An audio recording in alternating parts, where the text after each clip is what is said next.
आप देख रहे हैं ENI live next generation media.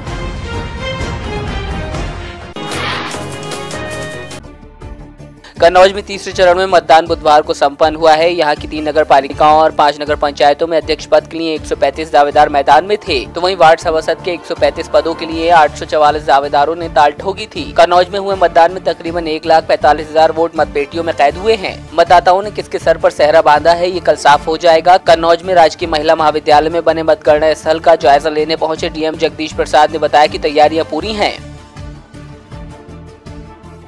मतगणना के लिए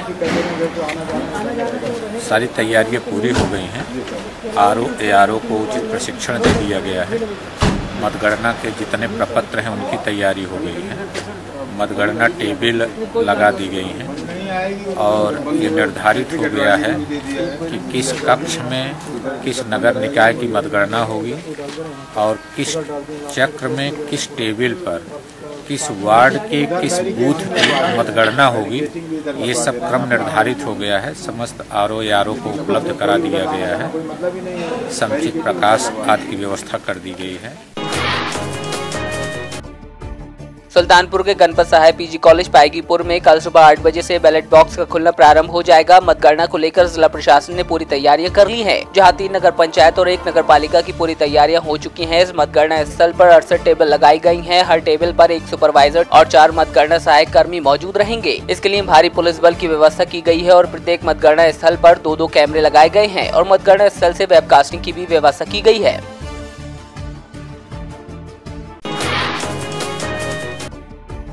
इटावा में एक मनचले ने घर में घुसकर नाबालिग लड़की के साथ छेड़छाड़ की और घर में खींचने का प्रयास किया। किसी तरह लड़की ने खुद को बचाया। परिवार वाले जब थाने में शिकायत दर्ज कराने पहुंचे तो थानेदार ने भगाने की कोशिश की, लेकिन मामला बढ़ता देख रिपोर्ट दर्ज कर ली गई। इटावा में मगध एक्सप्रेस पर सवार रिटायर्ड जज की बेटी ने भारतीय सेना के 2 जवानों पर छेड़छाड़ और मारपीट का आरोप लगाया है, जिसके बाद दोनों आरोपी फौजियों को हिरासत में ले लिया गया है। पीड़िता ने बताया कि वो इलाहाबाद से नई दिल्ली जा रही थी। आरोपी जवान उसे कोच S5 में से खींचकर कोच S8 में ले जाने लगे। ट्रेन इटावा पहुंची तो GRP ने उसे बचाया। फिजिकली, मेंटली और सब कुछ बहुत शारीरिक रूप से यहाँ से बहुत गंदी तरीके से टॉर्चर किया। यहाँ पे मारा पीटा सर, और बहुत कुछ किया। उन्होंने गंदी तरीके से मेरे को मतलब उठवा देने का, जार से मार देने का धमकी देने लगे। तो मैं सर 100 नंबर पे कॉल की। पुलिस की बहुत अच्छी सेवा है सर यहाँ पे इटावा थाने को। मैं मतलब एकदम शुक्रगुजार हूँ कि उन्होंने मेरी ज़िंदगी को बचा लिया सर। कांस्टेबल से लेकर SO तक सारे सर से बहुत अच्छे हैं। Thank you for all that. जान से मारने की धमकी? सर, जान से मारने की, न्यूड हो जाने की। किस डब्बे में थी आप? हाँ सर, मैं S8 में थी सर। मैं एक्चुअली S9 में थी, पर उन्होंने घसीटते S8 में सर। ये करना क्या चाहते थे आपके? ये सर मेरे साथ न्यूड होना चाहते थे, सेक्स करना चाहते थे मेरे साथ। सर 40 लोग थे सर, 40 के 40 साल।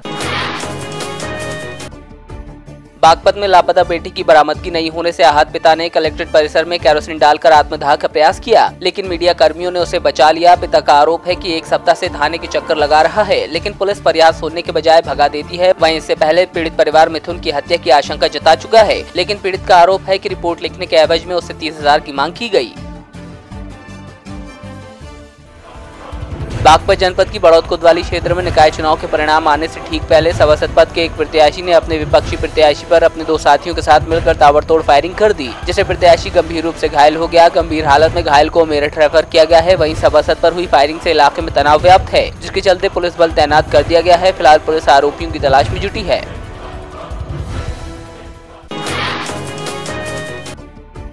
महोबा जनपद के कस्बा चरखारी में 8 वर्ष के दलित मासूम के साथ एक किशोर द्वारा अप्राकृतिक दुष्कर्म करने का मामला सामने आया है। पीड़ित मासूम कक्षा 4 का छात्र है। पीड़ित को लेकर माता पिता कोतवाली पहुंचे, लेकिन मामले में पुलिस द्वारा कोई कार्रवाई नहीं की गई। वहीं मीडिया की दखल से SP ने जांच के बाद मुकदमा दर्ज करने के आदेश दिए हैं। साथ ही मासूम को डॉक्टरी परीक्षण के लिए जिला अस्पताल भेजा गया है। अभी भी आरोपी फरार बताया जा रहा है।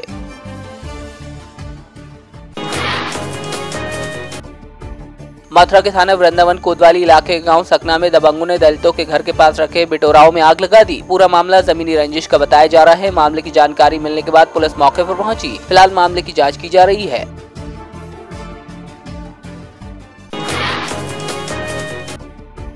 सीतापुर के पिसावा थाने में थानाध्यक्ष ने एक प्रेमी युगल की शादी करवा दी। बताया जा रहा है प्रेमी युगल का 3 साल से प्रेम प्रसंग चल रहा था, लेकिन लड़के की शादी दूसरी जगह तय कर दी गई। तिलक की खबर लगने पर लड़की थाने शिकायत लेकर पहुंची, जिसके बाद थानाध्यक्ष ने दोनों पक्षों को थाने में बुलाकर आपसी सहमति से प्रेमी युगल की थाने में ही शादी करवा दी।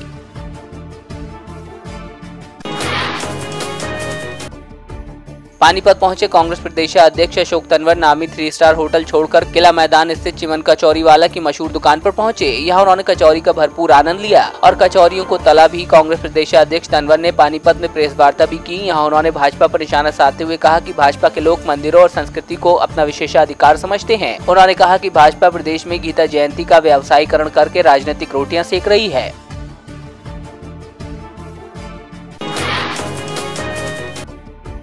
नशा तस्करी के हाई प्रोफाइल मामले में आप नेता सुखपाल सिंह खैरा के खिलाफ फाजिल्का सेशन कोर्ट ने गैर जमानती वारंट जारी किया था। पूरे मामले में खैरा और उनके पीएसओ जोगा सिंह को गुरुवार 30 नवंबर को अदालत में पेश होना था, लेकिन वो अदालत में पेश नहीं हुए, जिसके बाद फाजिल्का की अदालत ने एक बार फिर इस संबंध में नए सिरे से उनको समन जारी किया है, जिसमें उन्हें 31 दिसंबर तक अदालत में पेश होने के आदेश दिए गए हैं।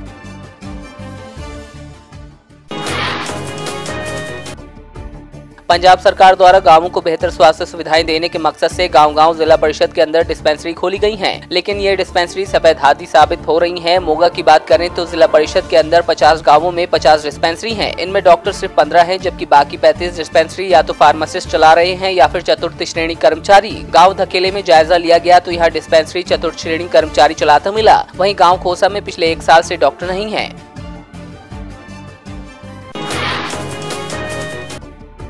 छिंदवाड़ा के देहात थाना क्षेत्र स्थित प्रियदर्शनी कॉलोनी में एक महिला की हत्या के मामले में 2 आरोपियों को पुलिस ने गिरफ्तार किया है। बताया जा रहा है आरोपियों ने लूट के इरादे से घर में घुसकर महिला की हत्या की थी। पकड़े गए एक आरोपी को मृतका अपना बेटा मानती थी। फिलहाल पुलिस ने दोनों आरोपियों को अदालत में पेश करने के बाद जेल भेज दिया है।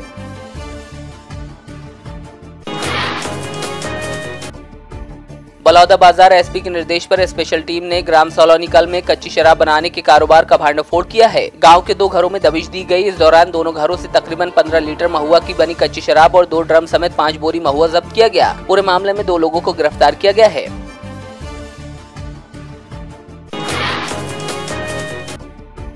भारत सरकार के समाज कल्याण विभाग द्वारा सम्मानित उच्च शिक्षा छात्रवृत्ति पिछले 3 सालों से न मिलने के विरोध में विविध कॉलेजों के छात्र छात्राओं ने सोलापुर में रैली निकाली। छात्र छात्राओं का कहना है कि उन्हें पिछले 3 सालों से छात्रवृत्ति नहीं दी गई। इस संबंध में जिलाधिकारी को एक ज्ञापन भी दिया गया।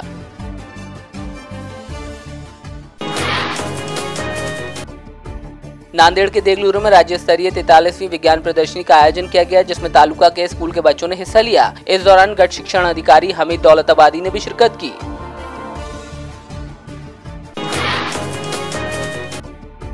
आसनसोल आयकर विभाग के मुख्य आयुक्त आनंद अखिलानंद खालको ने गुरुवार को आयकर कार्यालय में आयोजित सेमिनार में कहा कि देश में जीडीपी औसतन 7% की दर से बढ़ रही है, लेकिन टैक्स देने वालों की संख्या मात्र 16 से 17% है, जबकि विदेशों में टैक्स देने वालों का आंकड़ा 50% तक है। सरकार चाहती है कि देश में अधिक से अधिक लोग टैक्स दें ताकि देश के विकास को और गति दी जा सके। इसके लिए सरकार आयकर दाताओं का दायरा बढ़ाए जाने का प्रयास कर रही है।